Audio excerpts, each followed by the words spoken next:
for you. Well, like Because the Dennis rest of said, that's going to be happening automatically once you make that original decision. But that's not the reason you come to him. That is the icing on the cake.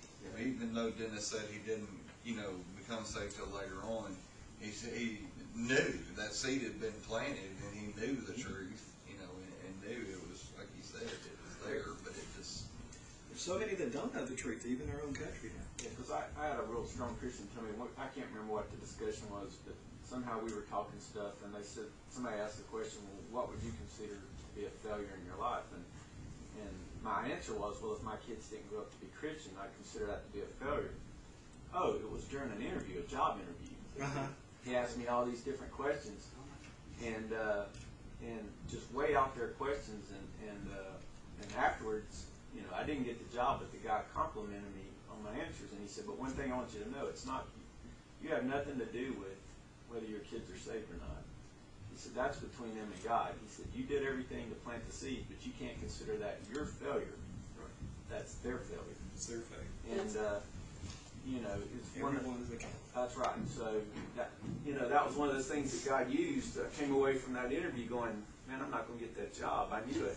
I love the test. but it was one of those things where God said, hey, it was an incredible life lesson. That's right. One of those blessings. And God uses Time. all things to work together for good in our lives. And I've learned a lot from, people that didn't love him even, that said things, confronted me about a behavior that I had, that God used it. So he is able, and that's good. We have just enough time for me to get through the story on this one. So let's do that. We'll have to save the rest for another time. All right. A long time ago, in a land much like your own, there was a village. And in this village lived 5 orphans. A lonely family of fatherless children.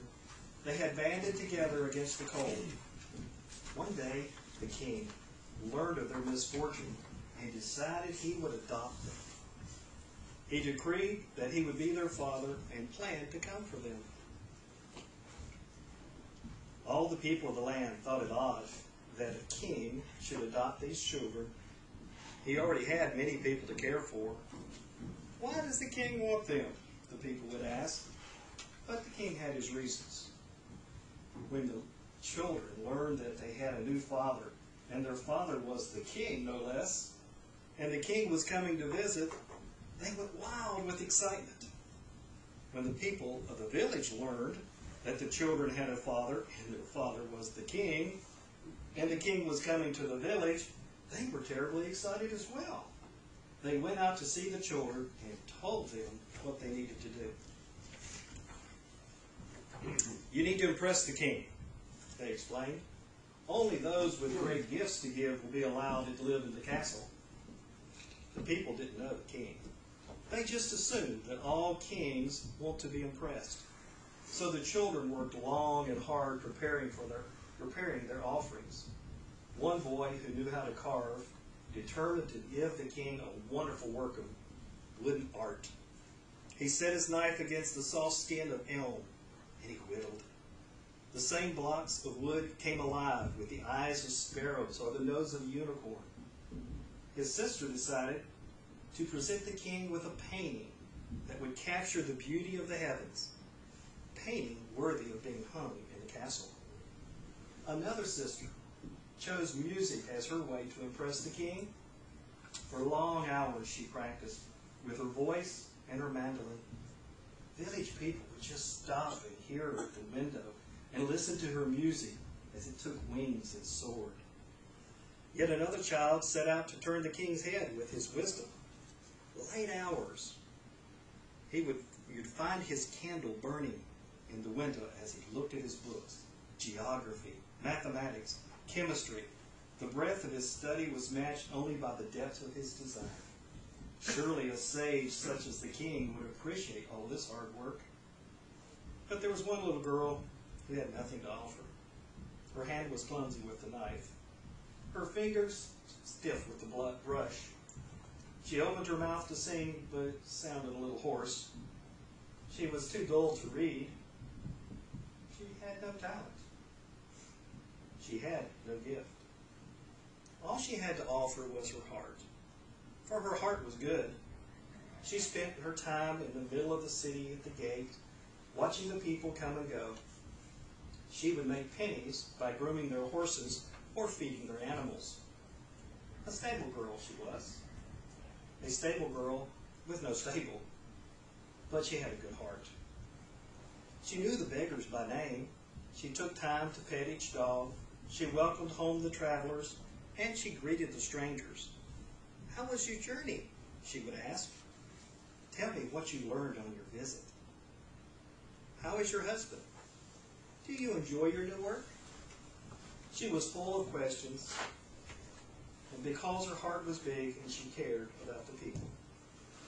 But since she had no talent, she had no gift, she grew very anxious that the king would be angry. The villagers told her that the king would want a gift, and that she should set her mind about the task of making one. So she took a small knife, and she went to her brother, who was the carver. "Could you teach me how to carve?" she asked. "Sorry," the young craftsman responded without looking up. "I've had much work to do. I haven't time for you. The king is coming, you know." The girl put away the knife, and she picked up the brush, and she went to her sister, the artist.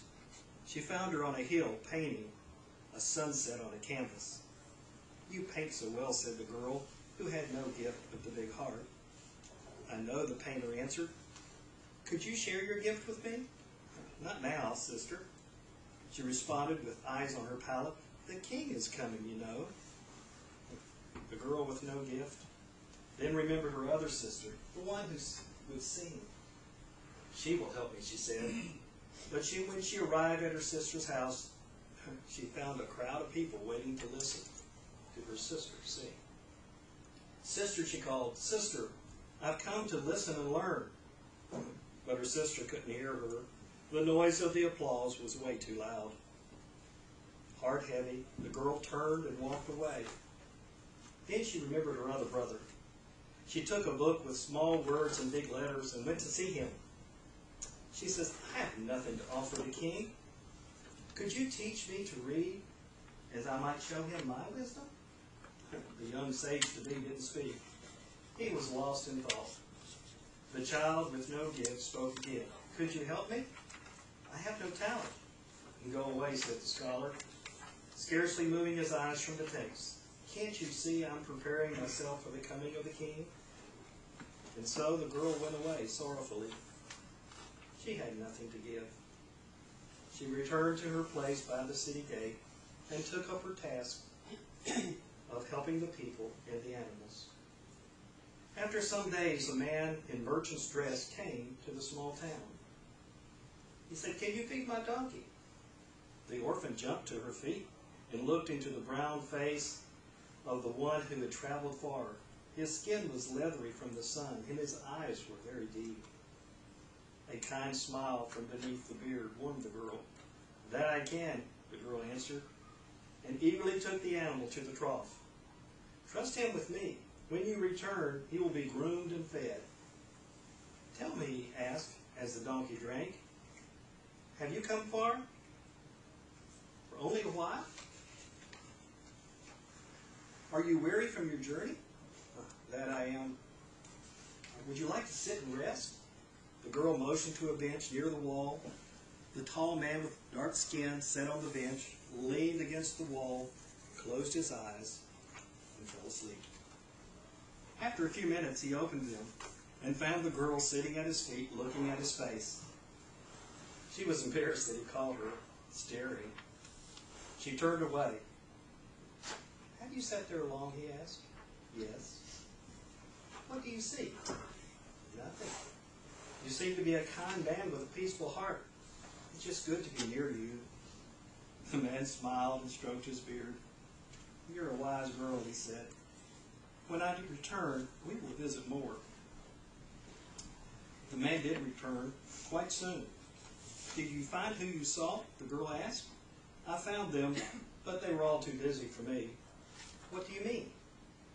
"Those I came to see were too busy to see me.